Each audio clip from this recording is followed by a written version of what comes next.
LEFTY An American Odyssey is the remarkable story of Hall of Fame pitcher Vernon "Lefty" Gomez. The only man to post a perfect 6-0 record in the World Series and the winning pitcher in the very first All-Star game, Lefty played beside and maintained lifelong friendships with some of the most famous men ever to wear pinstripes: Babe Ruth, Lou Gehrig, Joe DiMaggio, and other greats of baseball's golden era. Lefty and his wife, Broadway star Juno Day, share with readers an adventure that spans America's 20th century. Joining them are Lefty's teammates and their friends Ernest Hemingway, Marilyn Monroe, Jack Dempsey, George Gershwin, and many others who help tell a love story not only of baseball, but of an American life well lived. LEFTY An American Odyssey is told by his daughter Vernona Gomez and award-winning writer Lawrence Goldstone. What you are about to see are rare videos and pictures never before seen by the public.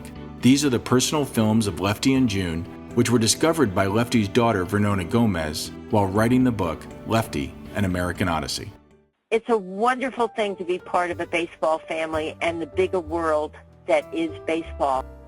Even if someone was a competitor, Dad's very, very closest friends were his arch rivals, Lefty Grove, Carl Hubble, Hal Schumacher, Dizzy Dean. You know, as soon as they walked off the field, these men were friends. And then there's the fan. As Babe Ruth said to Lefty, without the fans in the stands, you're nothing. And Dad took Babe's advice to heart. I was very young when I met Babe Ruth. He would stop over at our penthouse apartment in New York.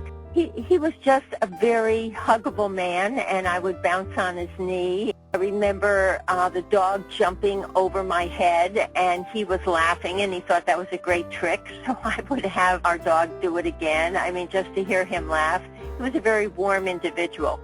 But I wasn't the only one doing silly things, you know, at that Gomez penthouse on 91st Street, because Lefty's teammate, Joe DiMaggio, didn't drive. And during the baseball season, I would see my dad, Lefty, waving a large red bath towel out one of the windows. And I think, what is he doing?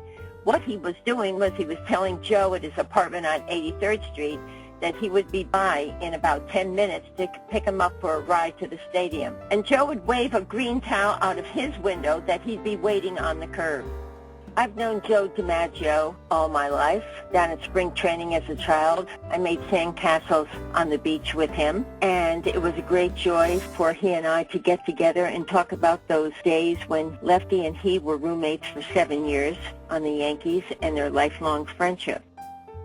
I remember my dad telling me that there never will be another man in baseball like Babe Ruth.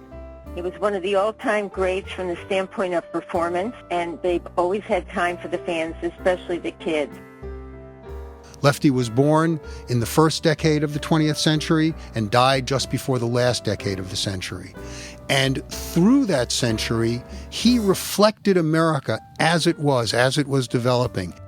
By the time he died, he was legendary, not simply because of his playing ability, but because of his ability with people and with his promotion of the game he loved.